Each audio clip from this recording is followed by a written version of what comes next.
on that in that episode?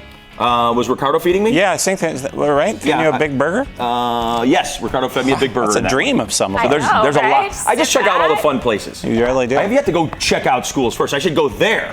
Just check them out. I'm offended. Well, you're always here. I need to go true. there. Say hi to the tellers. You should do this there one time. Right? You should just come hang out with me at the branch and we should Done. go there. Schedule. What Tammura does in action. You'd have to walk all the way down the street in order to make it happen. All right, welcome back, Tammura Thomas. Thank you. From the Fruitridge Branch. Yeah. So it is literally a long walk for you. Yeah. Right. All right, so we are talking, it's a new year, lots of topics to really discuss, but this one today, we want to put it in the rearview mirror, but it's hard sometimes. It's hard. With the holidays right there. Yeah. Some unpleasant realities from the holidays. Right, this is the time where you're getting all those credit card statements in the mail and you're going into shock with whatever you did or decided to do over the holidays.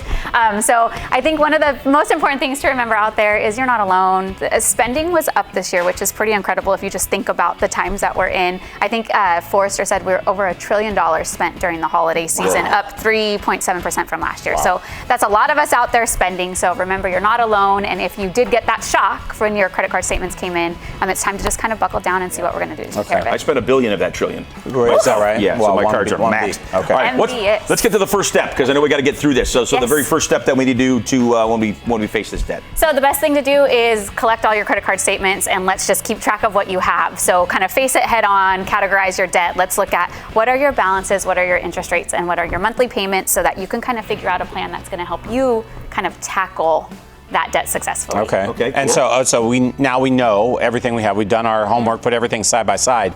What does that tackling actually start to look like? So it really is going to depend. It's kind of going to be tailored to you, but there are a couple of things you can do. We've talked about it before. You can move that credit card debt as long as you're a responsible credit card user onto a fixed rate personal loan. I'm not looking at him. That's why I'm looking at you. A fixed rate personal loan that will kind of help you kind of get out of that, that cycle of credit cards because those are really hard to pay off. You can also look at moving your balances over to your lower interest rate credit card, so more of your payment goes to your actual balance.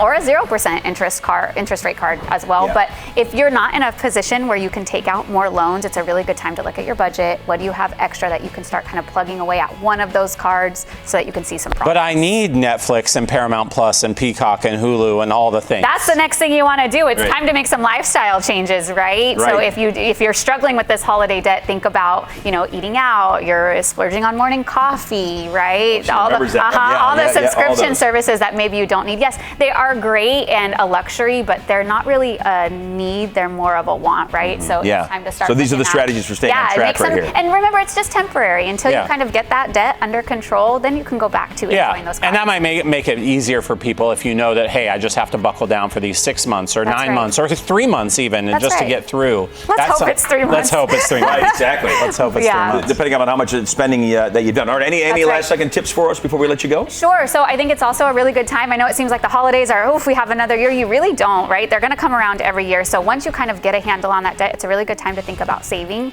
for next year so that you're maybe not having to rely on credit and kind of going into debt or hurting your financial position. No, that's good. Start putting money away. Always have to save. Planning. You tell us all the time, it's a consistent theme. You got to plan, you got to stay ahead of it because, yes, we're going to be here next year at the same exact time, cuddling chickens and talking like Elvis and meeting with you and talking. And waving our finger. And waving exactly. That's what we're going to be doing. The ghost of Christmas spending will not leave us alone. No, I know. Will not leave us alone. That's good.